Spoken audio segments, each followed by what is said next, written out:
Good morning student, I am doctor R B Gaur और आज मैं आपको बताऊंगा कॉफ़ी में बीमारी लगती है rust disease, rust of coffee, इसके बारे में बताऊंगा आपको मैं। सबसे पहले इस बीमारी के सिम्टम्स के बारे में बात करते हैं, यानी इसके क्या लक्षण हैं। देखिए, सबसे पहले क्या होगा, कॉफ़ी की जो पत्ती होगी उसकी निचली सतह पे पाउडरी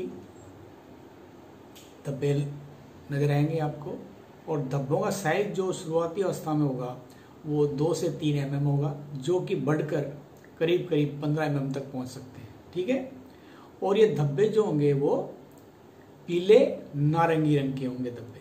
ठीक है, ठीक इन धब्बों के ऊपर ऊपरी सतह पर उस पे क्या होगा, उस पे जो जगह है वो भूरे रंग की हो जाएगी और इस पे एक येलो मार्जिन होगा।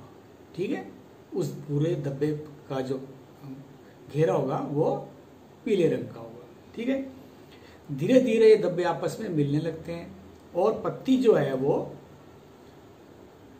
सूख कर नीचे गिर जाएगी, और जो शाखाएं हैं कॉफी की जो पौधे की वो ऊपर से सूखनी शुरू होंगी, यानी डाईबैक सिम्टम्स शो करेंगी। ठीक है, और जो धब्बे हैं पत्ती की निचली सतह पर, वहां पे ये जो इस रोग कारक है वो क्या बनाएगा, स्पोर बनाएगा, जिनका जो रंग होगा वो पीला नारंगी रंग का होगा। ठीक है, और ये जो स्पोर बना रहे हैं, ये स्पोर एक पौधे से दूसरे पौधे से भी कैसे फैलेगा, या तो हवा के द्वारा, या बरसात की जो बौछारें हैं उनके द्वारा, या कीड़ों द्वारा, और एनिमल्स के द्वारा फैलता है। यहाँ तक कि जो मानव यानी जो कि मजदूर लोग खेत में काम करते हैं उनके द्वारा भी इस रोग का प्रसारण हेल्दी बीमार पौधे से हेल्दी पौधे में फैलता है। ठीक है, इस बीमारी का जो मेन सोर्स ऑफ इन्फेक्शन है वो यूरिडियोस्पोर्स है। ठीक है, और यूरिडियोस्पोर्स जो है ये पत्ती में माइसीलियम रूप में सर्वाइव करेगा ये। ठीक है, इसकी लाइफ साइकिल जो है बहुत सिंपल है। यूरिडियोस्पोर है, उसने इन्फेक्शन कॉज किया, इन्फेक्शन कॉज बनने के बाद उस पर पत्ती पे धब्बा हुआ, और धब्बे में जो वापस यूरिडियोस्पोर पनपने लगते हैं। ठीक है, और इसका जो रोग कारक है रस्ट का, कॉफी रस्ट का जो रोग कारक है यानी रोगजनक जो है उसका नाम है हेमिलिया वास्टेट्रिक्स। ठीक है, और इसका जो साइंटिफिक क्लासिफिकेशन है पैथोजन का वो है, किंगडम इसका है फंजाई है, फाइलम जो इसका बेसिडियोमाइकोटा है, और क्लास है वो पक्सिनियोमाइसिटीज है, ऑर्डर इसका यूरिडिनेल्स है या पक्सिनियल्स भी कैसे हो सकता है, और जीनस इसका हेमिलिया है, और स्पेसीज जो है वो वास्टेट्रिक्स है। ठीक है,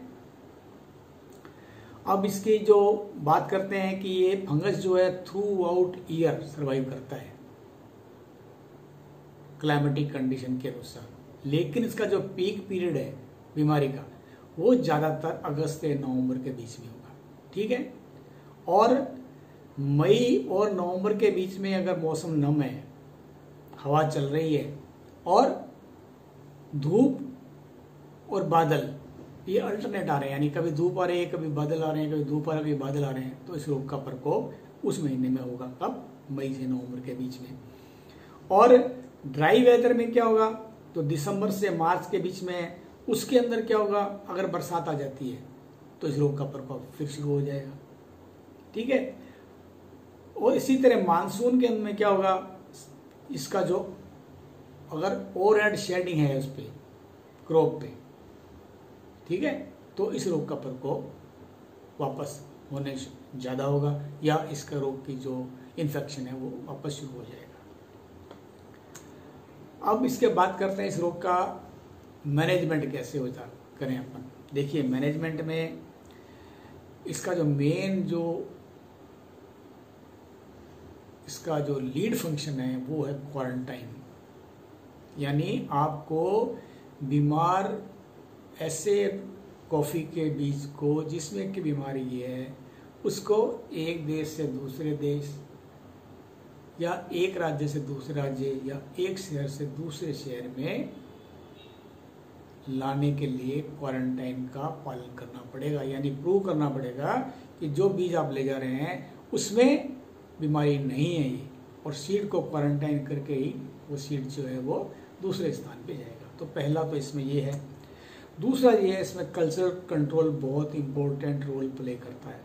ठीक है, इसमें पहला क्या है, पहला आपको प्लांट स्पेसिंग यानी ट्री स्पेसिंग, पौधे से पौधे की दूरी आपको उचित रखनी है। वो इसलिए ताकि हवा का संचार अच्छी तरह हो सके, और जो नमी पौधे के बीच पनपती है वो ज़्यादा देर तक उस पौधे में नमी नहीं ठहरे।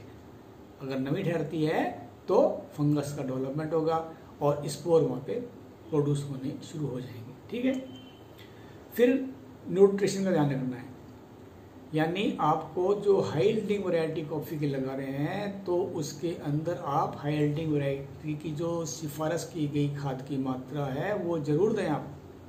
अगर आप उसके अनुरूप खाद नहीं दे रहे हैं तो ऐसे पौधे कमज़ोर हो जाएंगे और उस पर इस कॉफ़ी रस्ट का आक्रमण शुरू हो जाएगा। ठीक है, दूसरा शेड इसमें काफ़ी रोल प्ले करती है। अगर बहुत ज़्यादा शेड है तो रोग का प्रकोप ज़्यादा होगा। इससे क्या होगा कि जो नमी है पौधे के अंदर बनी रहेगी और उससे क्या होगा, जो स्पोर्स हैं वो जर्मेट करेंगे और जर्मेट करके पत्तियों के अंदर उनका जो आक्रमण है वो ज़्यादा होगा। ठीक है, अब इसमें मेन जो चीज़ है आपको जो ग्रो करते हैं वो वैरायटी जो रेजिस्टेंट वैरायटी होनी चाहिए, यानी जिसमें रोग का प्रकोप काफ़ी कम हो। ज़्यादातर है जो रोबस्टा कॉफ़ी वैरायटीज़ हैं वो इस रोग के प्रति अवरोधी होती हैं, और जो नेचुरल हाइब्रिड्स हैं किसके बीच में, रोबस्टा और अरेबिका के बीच में, ये इनमें अपने आप में रेजिस्टेंट होता है। ठीक है, अब आपको स्प्रे के लिए क्योंकि आपके अगर खेत में बीमारी हर साल आ रही है तो आपको पहली बात तो प्रोफाइलेटिक स्प्रे करना पड़ेगा, यानी बीमारी जो है आने से पहले आपको करना पड़ेगा। उसके लिए सेफर्स फंजीसाइड है, बोर्डेस मिक्सचर का आप स्प्रे करें 0.5% की दर से, और रोग आने पे जो आपको स्प्रे करना है वो सिस्टेमिक फंजीसाइड चूज करें आप, उसका क्यूरेटिव एक्शन होगा।